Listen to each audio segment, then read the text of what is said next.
Assalamualaikum warahmatullahi wabarakatuh. Apa kabar Rama Sinta? Kembali ketemu kita di ruang 1007 dari gedung DPRD Kota Batam. Nah, Rama Sinta Batam Indonesia, baru-baru ini alat kelengkapan di DPRD Kota Batam mengalami perubahan. 2 minggu lalu Rama Sinta Batam Indonesia, beberapa komisi ada yang anggotanya kalau istilah di Pak Presiden mungkin reshuffle kali ya. Tapi bukan sebenarnya, hanya perpindahan saja. Nah, untuk Komisi 3 DPRD Kota Batam, kita akan langsung berkenalan dengan Ketua Komisi. Kita akan ngulik hari ini tentang optimalisasi peran Komisi 3 DPRD Kota Batam. Rama Sinta bersama saya pada hari ini sudah hadir Bapak Haji Joko Mulyono SHMH. Selamat pagi, Assalamualaikum Pak. Selamat pagi, Waalaikumsalam warahmatullahi wabarakatuh. Sehat ya Pak ya? Alhamdulillah. Nampaknya memang Bapak paling hobi pakai warna kuning ya? Saya Betul perhatikan sekali. foto-foto di luar juga banyak kostum warna kuning ya Pak ya? Betul sekali. Sangat sangat favorit sekali. Iya. Siap. Tapi hari ini kita tidak bicara tentang favorit warna, tetapi lebih bagaimana Komisi 3, peran apa saja yang dilaksanakan dan menjadi tugas dan kewenangan Komisi 3 DPRD Kota Batam. Nah, tadi sebelum di Komisi 3, Bapak di komisi? Saya masih tetap di Komisi 3. Oh, sudah di Komisi 3 ya? Sudah. Oke, siap. Tapi kemarin anggota. Nah, tentu ini ada semacam tugas yang lebih berat lagi. Ya. Apalagi kalau kita melihat, Rama Sinta mungkin bisa melihat bahwa mitranya ini adalah mitra-mitra yang sangat banyak sekali. Ini ada Dinas Cipta Karya, Bina Marga, Lingkungan Hidup, ya. Perhubungan, Ya. Perkim, kemudian Bapelitbang, dan apalagi ini kecamatan dan kelurahan sekota Batam. Nah, mohon dijelaskan dulu tupoksi untuk Komisi 3 DPRD Kota Batam. Baik, terima kasih Rama Sinta Batam Indonesia. Pada pagi hari ini kita kedatangan tamu dari 100,7 Batam FM. Siap. Yang tentunya ingin mengulik Ya. kegiatan Komisi 3 DPRD Kota Batam.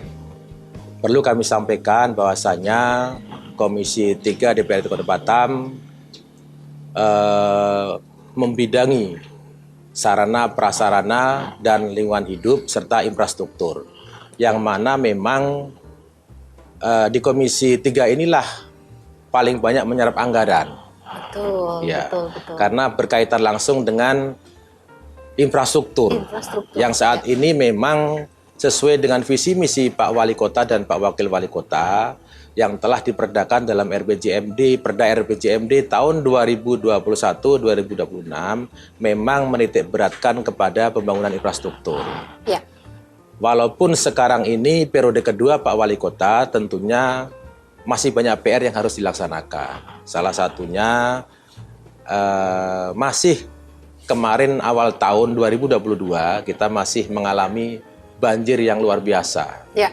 Yang biasanya jarang kita alami, akan tetapi kemarin memang data dari BMG sangat luar biasa curah hujan derasnya. Ya, itu merupakan salah satu tantangan kita ke depan, bagaimana mensiasati supaya kalau ada cuaca seperti yang terjadi pada awal tahun kemarin, pemerintah Kota Batam tentunya sudah akan dapat mengantisipasi.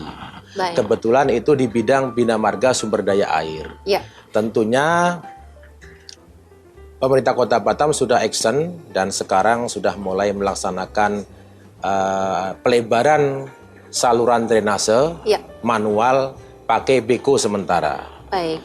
Karena memang kalau langsung secara permanen tentu membutuhkan anggaran yang sangat luar biasa. Betul. Akan tetapi pemerintah Kota Batam telah menginisiasi dan mengambil suatu kebijakan untuk sementara pelebaran saluran drainase dengan alat yang ada dulu, memanfaatkan alat yang ada karena di Bina Marga Sumber Daya Air memiliki alat yang banyak seperti beko, long arm, dan lain sebagainya. Tentunya itu karena ini sifatnya kemarin harus urgent dan harus ditangani. Nah, pada saat terjadi banjir itu sendiri, apakah ada komunikasi antara Dinas Bina Marga dengan Komisi 3 DPRD Kota Batam? Kemarin karena memang kondisinya akhir tahun ya. Ya. Nah, kalau kondisi akhir tahun ini kan agak susah juga. Memang kami sama-sama memantau di lapangan. Baik. Kami berkoordinasi secara lisan, secara by phone, komunikasi. Yang paling penting, action pemerintah sudah nyata di lapangan. Jadi sudah diadakan langsung, itu yang kemarin sangat parah kan di depan Rumah Sakit Embung Fatimah. Baik. Dan Unrika. Nah, sekarang di seberang jalan yang dekat deretan Nusa Batam sudah dilebarkan semua. Mudah-mudahan dengan pelebaran parit alami dengan alat berat nanti akan dapat mengurai dan menampung curah hujan kalau nanti suatu saat akan datang curah hujan yang sangat deras lagi. Mungkin itu. Baik. Yang kedua, kita masih mempunyai PR juga masalah perhubungan darat ini. Nah, itu juga salah satu yang menjadi rating ya. Kalau di program kami Halo Batam, cukup rating. Kalau di perhubungan itu, baik itu masalah parkir, parkir pinggir jalan, ya. Kalau sejauh ini tentang parkir yang berlangganan, yang kemarin juga sudah diketok ya Pak ya? Sudah diketok. Respon masyarakat sih masih oke ya. Tapi untuk yang pinggir jalan kan ini masih menjadi PR. Nah, mohon nanti digarisbawahi nih catatan dari Komisi 3. Kemudian juga kaitannya dengan KIR dan lain-lain. Ini memang menjadi PR kita sekarang ini, sebagaimana Ramasita ketahui bersama, di jalan raya masih banyak sekali berseliweran. Moda angkutan darat yang mungkin tidak layak sebenarnya. Iya, baik. Dari kelengkapannya. Apalagi kebetulan saya tinggal di daerah Sagulung, karena dapil saya dapil Sagulung. Baik. Setiap hari saya melihat di jalan melihat ya Pak? jalan dengan mata kepala sendiri masalahnya. Pernah nggak Pak dipanggil Komisi 3 kaitannya Dinas Perhubungan, kemudian juga Organda untuk rembukan apa sih masalahnya sehingga susah nih permajaan moda umum di Kota Batam? Ya kemarin pernah juga, karena kebetulan waktu saya dulu Ketua Komisi 3 tahun 2014, nah ini periode saya yang kedua. Periode kedua di komisi yang sama. Ya, baik. Saya 2,5 tahun 2014 dulu Ketua Komisi 3, 2,5 tahun lagi Ketua Komisi 4. Oh, baik. Itu periode pertama. Periode kedua kemarin 2,5 tahun masuk anggota Komisi 3, dan ini alhamdulillah diberi amanah oleh fraksi Partai Golkar. 2,5 tahun terakhir menjadi Ketua Komisi 3. Tentunya ini akan menjadi perhatian kita bersama dan catatan kami, bagaimana ke depan kita akan berupaya ke pemerintah Kota Batam supaya nanti mereka atau DPRD akan mengusulkan suatu ranperda nanti. Ranperda sistem transportasi darat perkotaan yang terintegrasi. Baik. Ini sangat penting ke depan karena nanti itu akan mencakup semuanya.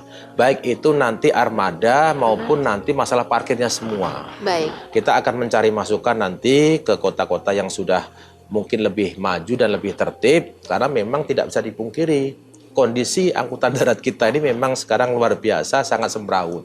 Apalagi mohon maaf, carry itu sudah harus permajaan, mobil carry, mobil bimbar dan lain sebagainya. Nah, kemarin ada kejadian yang remblong dan lain sebagainya lah, sering terbalik, apalagi di Bukit Daeng itu sering kejadian. Ini menjadi perhatian kami nanti. Kebetulan kami mempunyai program nanti setelah triwulan ketiga ini, akhir Maret atau awal April, kami ada nanti namanya triwulan, Mbak. Kami akan manggil ini OPD terkait mitra kami semuanya. Bagaimana ke depan perjalanan anggaran, penggunaan anggaran 3 bulan triwulan pertama ini seperti apa. Dan itu harus kita linkkan dengan Perda RPJMD. Artinya pengawasan ya, kan salah satu fungsi DPRD dalam pengawasan itu tidak hanya dilakukan 1 tahun sekali gitu ya Pak ya. Triwulan dilakukan. Triwulan. Monggo lanjut. Ya, sesuai tentunya kita juga ingin mengecek penggunaan anggaran apakah sudah sesuai dengan Perda RPJMD tahun pertama, tahun kedua, tahun ketiga, tahun keempat yang telah disusun. Tentunya setiap tahunnya pemerintah Kota Batam itu membuat RKPD, Rencana Kerja Pemerintah Daerah, itu per tahunnya. Untuk menyicil visi misi Pak Wali Kota dan Wakil Wali Kota terpilih yang telah dituangkan dalam Perda RPJMD. Jadi mereka mempunyai target capaian tahun pertama apa.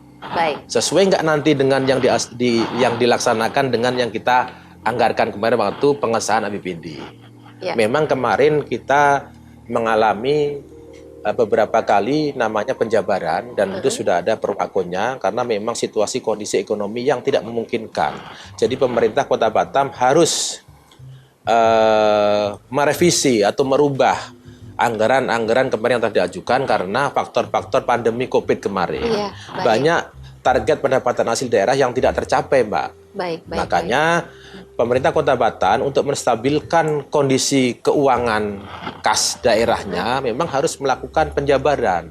Akan tetapi nanti selaku fungsi pengawasan kami yang melekat, kami ini kan ada 3 fungsi. Pertama, penganggaran. Kedua, setelah dianggarkan kita mengawasi. Budgeting, controlling, dan legislasi. Yang ketiga, kita bersama-sama dengan pemerintah Kota Batam membuat peraturan daerah. Nah, tentunya fungsi penganggaran sudah, sekarang ini tinggal fungsi pengawasannya. Anggaran yang telah kita sepakati bersama, kita sahkan bersama oleh paripurna kemarin, implementasi di lapangan seperti apa? Nah, rule of game-nya itu sesuai enggak kan seperti itu. Toh kalau ada perubahan-perubahan karena memang faktor-faktor yang tidak bisa dihindari seperti COVID kemarin, target pendapatan hasil daerah kita sangat jauh berkurangnya. Mbak tahu sendiri, banyak tamu yang tidak masuk ke Batam, apalagi turis Singapura, Malaysia sekarang masih belum bisa masuk. Tentu itu berdampak ya Pak ya? Berdampak kepada potensi pendapatan hasil daerah khususnya di bidang pajak pendapatan hotel dan lain sebagainya, restoran dan sebagainya lah. Imbasnya banyak itu. Nah, itu kami memaklumi bagaimana pemerintah Kota Batam mensiasati supaya kas keuangan daerah ini bisa stabil, tidak apa bahasanya miring lah, tidak seimbang. Mungkin itu. Baik. Yang menarik sih di sini ada kecamatan dan kelurahan. Kalau saya tidak salah, di setiap kelurahan itu ada kucuran dana juga untuk pembangunan di fasilitas lingkungan kelurahan. Apakah ini juga termasuk yang menjadi tupoksinya Komisi 3? Lalu biasanya saudara-saudara kita di kelurahan ini lebih fokus pembangunan ke arah apa, Pak? Apakah drainase di lingkungan, apakah jalan, atau mungkin yang lainnya? Baik, untuk kegiatan di kecamatan dan kelurahan khususnya bertumpu di kelurahan sekarang. Namanya ada itu kalau dulu PIK, percepatan infrastruktur kelurahan, sekarang sudah ada perwako yang mengatur mengenai pembangunan sarana prasarana kelurahan. Akan tetapi kami DPRD Kota Batam melalui Komisi 3 DPRD Kota Batam kemarin bersama pemerintah Kota Batam telah berhasil menyusun ranperda menjadi perda. Oh, sudah jadi sudah perda. Ada. Jadi sudah ada. Jadi sudah ada acuannya untuk kelurahan dalam menggunakan anggaran ini. Perdanya namanya sebentar saya agak Ramasinta, kita melihat Pak Ketua Komisi 3 sedang membuka catatan kaitannya perda untuk anggaran di kelurahan. Konon kabarnya naik juga ya Pak ya tahun ini. Apakah ada kenaikan jumlah anggaran dari tahun-tahun sebelumnya dengan tahun ini? Kita masih menunggu, Ramasinta. Baik, kemarin kita sudah mengesahkan perda pembangunan berbasis pemberdayaan masyarakat di kelurahan. Tentunya dengan perda ini lebih fleksibel nanti ke depan, Mbak, penggunaan anggaran, karena sebagaimana kita ketahui, yang kemarin awal-awal itu masyarakat hanya mengusulkan semenisasi dan saluran. Akan tetapi seiring berjalannya waktu tentunya suatu saat nanti akan selesai pembangunan itu. Nah, karena komplek perumahannya kan tentunya setiap tahun dicicil melalui sarana PS pembangunan sarana prasarana kelurahan melalui APBD, melalui pokok-pokok pikiran anggota DPR. Ya. Jadi ke depan sesuai dengan Perda pembangunan berbasis pemberdayaan masyarakat di kelurahan ini, tentunya di situ sudah memuat bahwasanya bisa lebih luas nanti ke depannya. Jadi tidak hanya terfokus pada jalan dan saluran. Ya. Bisa nanti ke depan untuk membuat gapura. Oh, baik. Bisa untuk membuat portal dan lain sebagainya lah. Mungkin ada perbaikan sarana prasarana umum di lingkungan RW tersebut memungkinkan ke depan.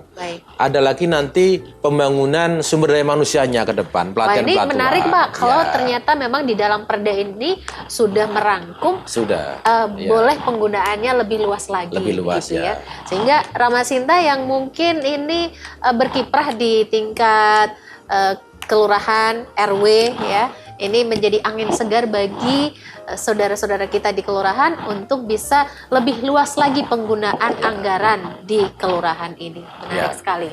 Oke. Kemudian kalau kita lihat Pak, Dinas Lingkungan Hidup ini membahas tentang kebersihan di Kota Batam.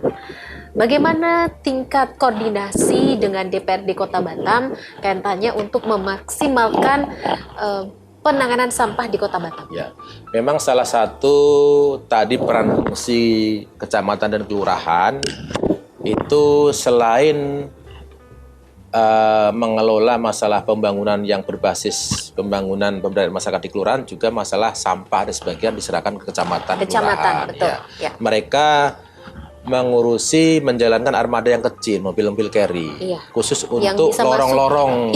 Karena tidak semuanya jalan bisa masuk.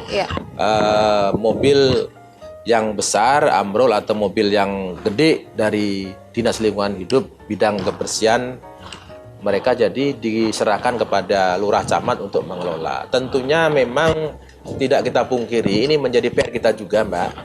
Karena memang di Batam ini sudah lama tidak mendapatkan adipura juga. Nah, kami sangat rindu dan sangat kangen sebenarnya. Kita rindu ya Pak ya? Rindu akan adipura ini sebenarnya. Bagaimana ke depan menjadi PR pemerintah Kota Batam dan DPR Kota Batam, supaya karena Batam ini kan visi misinya kan menjadi bandar dunia yang madani dan modern. Tentunya ini menjadi pintu gerbang pertama. Apalagi mohon maaf sekarang ini kalau kita melihat di pinggir-pinggir jalan raya pun masih banyak juga gudang-gudang scrap yang belum dapat terkondisikan dengan baik. Itu juga sering Pak disampaikan pendengar kita di Halo Batam agar menjadi perhatian, mungkin dialokasikan secara di lokasi yang agak jauh dari pemandangan. Seharusnya memang itu menjadi PR kita bersama, karena memang kita di Batam ini memang agak lain daripada kota yang lain. Kita mempunyai PP Batam dan pemerintah Kota Batam. Yang mana cakupan DPRD ke PP Batam tidak masuk. Karena mereka langsung ke Komisi 6 DPR RI. Jadi kita tidak bisa waktu-waktu seperti OPD dinas di pemerintah Kota Batam memanggil langsung membuat permintaan-permintaan sesuai dengan apa yang ada, ketentuan-ketentuan mekanisme yang ada, karena memang BP Batam khusus directnya ke DPR RI. Jadi memang kami agak sedikit kesulitan, sebagaimana kita ketahui, khusus untuk pengalokasian lahan ada di BP Batam. Jadi kami sering juga mengalami perizinan reklamasi dan sebagainya, penimbunan kan itu dari BP Batam juga. Akan tetapi imbasnya yang kena juga masyarakat. Masyarakat ngadunya ke kami. Pak, sedikit nih Pak, apa sebenarnya yang paling sering diadukan oleh masyarakat di Komisi 3 dari semua mitra-mitra yang ada ini? Apa yang paling sering, dan mungkin juga Bapak ada catatan nih, walaupun gambaran saja gitu ya, catatan mana yang paling sering diadakan RDP dari dinas-dinas ini Pak? Yang paling banyak masalah lingkungan hidup. Lingkungan hidup, baik. Yang kedua masalah banjir. Nah, penimbunan. Karena memang di Batam ini sebenarnya kita masih banyak melihat, cuman karena keterbatasan sumber daya manusia dan peralatan yang kita miliki, sebenarnya pemerintah melalui Pak Presiden Jokowi, pemerintah pusat, sudah menggalakkan bagaimana penanaman mangrove semua. Karena kita ini kan kepulauan, Mbak. Ya. Kepulauan itu kalau dibentengi hutan mangrove yang kuat, betul. Insya Allah mudah-mudahan kalau suatu saat lingkungan kita aman ya. Lingkungan kita aman karena mereka akan menahan ombak dan lain sebagainya. Akan tetapi sekarang ini, saya bilang tadi, semua perizinan juga masih berfokus kepada BP Batam. Oh, baik. Perizinan penimbunan dan lain sebagainya semua dari mereka. Jadi pengawasan terkadang walaupun sekarang sudah ex officio, akan tetapi kan jalur komandonya agak berbeda juga. Betul. Beda dengan daerah mungkin yang hanya satu pemerintahan, agak enak. Jadi kewenangan kita itu menyeluruh enak. Bisa berdiskusi kalau dia mungkin bermitra dengan Komisi 1, langsung Komisi 1.